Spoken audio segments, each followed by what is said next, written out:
Hey, it's Whitney from EcoVeganGal.com checking in after day 15 of the 21-day adventure cleanse from Crazy Sexy Diet. For those of you who've been watching every one of my videos, welcome back. And for those of you who might be just discovering them, you can check out the past videos to see everything that I've been doing in the past 15 days. Unfortunately, this one's not that exciting because I really don't have much to talk about. I know I've said that multiple times, but I seriously had the most boring day. And I didn't feel like I accomplished much. I just kind of did some walking for exercise, and the food I ate, you saw a picture of it just now. I had a really good soup that I made from the Healthy Voyagers Global Kitchen cookbook. I attempted to make the clam chowder and I followed it pretty closely. I made a few modifications. Tasted nothing like clam chowder, at least what I remember that being. But it was really good, very hearty. Both Owen and I really liked it, really satisfying. I also made some broccoli covered in this really great cheesy miso tahini dressing that I got from the Thrive Foods cookbook. And I had a little left over, so later on as a snack I cut up some red bell peppers and dipped that in there too. That was tasty. Had lots of nuts today. I haven't really been in a nutty mood lately up until today. So I had cashews and walnuts and also some sunflower seeds. Those were all nice. Had lots of tea today. My mood has been phenomenal, like the past few days. I've had tons of energy. I did have some matcha green tea a few hours ago, and that really got me all ramped up. I'm excited with rice milk. I'm addicted to rice milk right now. I have never really been into rice milk, but the sweetness of it, even though it's the kind I get is not sweetened, it's just amazing, and it's fortified with like B12 and vitamin D, so that's been really nice. I think it's B12, it's some sort of B, I can't remember, and it's organic, so yeah, it's great. Yeah, I feel like I've been slacking off. I feel really all over the place and kind of overwhelmed, but I really needed this weekend to be really mellow and not do much. Time just flies by and I keep saying I'm going to do this or that. I have tons of projects to do for this website, and none of them have been really happening as fast as I'd like them to, but I gotta have patience with myself. It's part of the cleanse. So with all that said, let's see what good old Kris Carr had to say about day 15. Sometimes forgiveness can feel like a 4-letter cuss word. We all have a hard time letting go of people, memories, and situations that hurt us, but holding on to grudges keeps us prisoner. Want to liberate? Choose peace. It's a one-way ticket to wellness. This doesn't mean you have to invite your enemy to dinner and hug, or that you should dismiss abuse or neglect. It means that your health is your first priority, and anything that blocks the flow has got to go. Release the negative emotions that fester and lower your vitality. Forgive. Sometimes the hardest thing to forgive is your body. Perhaps you feel that it has been betrayed in some way. Try to reframe the issue. If it were a professor, what would it be trying to teach you? Become aware of the lesson. If you can, forgive your family, friends, enemies, cells, bones, tissues, and most importantly, yourself.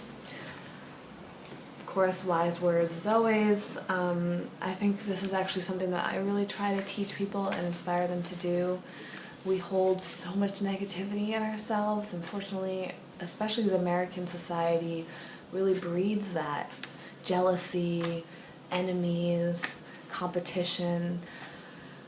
And we all often lose so much sight of ourselves. In fact, I was going through some personal stuff a few days ago and I was really upset, and I was lying down and trying to relax myself, and I sat there and realized how lost I felt, so how out of touch I felt with my true self. And I was remembering back to some moments in like my childhood and teenage years where I felt really connected, and I didn't really understand myself at the time, but I just felt this sense of like harmony, and how much sometimes, even despite my spirituality and health and all of that, I often lose sight of it, especially in relationships with other people, especially when it comes to my appearance a lot of times.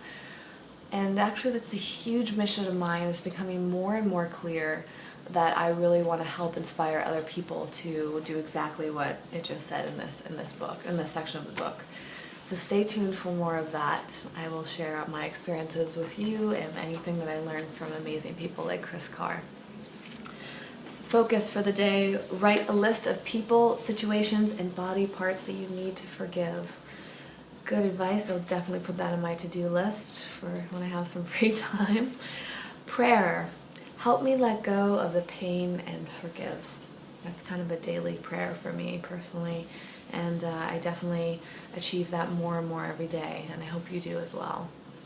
Affirmation: through the power of forgiveness, all emotional and physical obstacles melt away. I embrace my past and look forward to the future. Today I forgive. God pod maintenance: take fun seriously, plan for it, put it on the calendar. Fun is non-negotiable, and fun helps you do what? Forgive. Try rebounding. Jumping on a mini trampoline burns about 100 calories in 15 minutes. Cool. Tip: make your own trail mix. Dried fruits like goji berries are low glycemic, and because they have the same transit time, they combine well with nuts. Try goji, raw macadamias, or cashews, mulberries, and some rock cow nibs. Oh, that sounds amazing. Ooh, I really want to try that. I haven't had macadamia nuts in so long because they're expensive, but that sounds incredible. And I've actually been thinking about buying some goji berries. If you've never tried goji berries, you definitely should. They are a superfood. They're super delicious. They are kind of like tart versions of raisins. And if you don't like raisins, you should still try goji berries. Maybe they're almost like dried raspberries or something, but they're very tart and yummy. They're the type of thing that like you try first and you're like, eh, and then you have more of them and then you just can't get enough. Like, I'm seriously addicted to the sabi seeds. I cannot wait to go back to the store so I can get some. You should check out my review on that. I posted it a few days ago. Alright, well, I think that's it for now. Tomorrow I'm intending to go running again in the morning. I haven't done that for a few days. And because Owen's been gone. Actually, I did run a couple times while you were gone. And hopefully I can drag Owen in front of the camera to talk about his experience in Vegas when he feels up to it. Because people love hearing this stuff from you, right? You guys love it, I think. Anyways, that's it for now. Thanks so much for watching. As always, you can find more at ecovegangal.com. But then again, I usually update my videos more frequently than that site. I'm trying to work on it. And Facebook and Twitter, very active on there. Tumblr, Instagram, Google+, Foursquare, and Pinterest. Yes, I said it right, I think. Okay, see you next time. Good night, or good morning, whenever you're watching this. I don't know.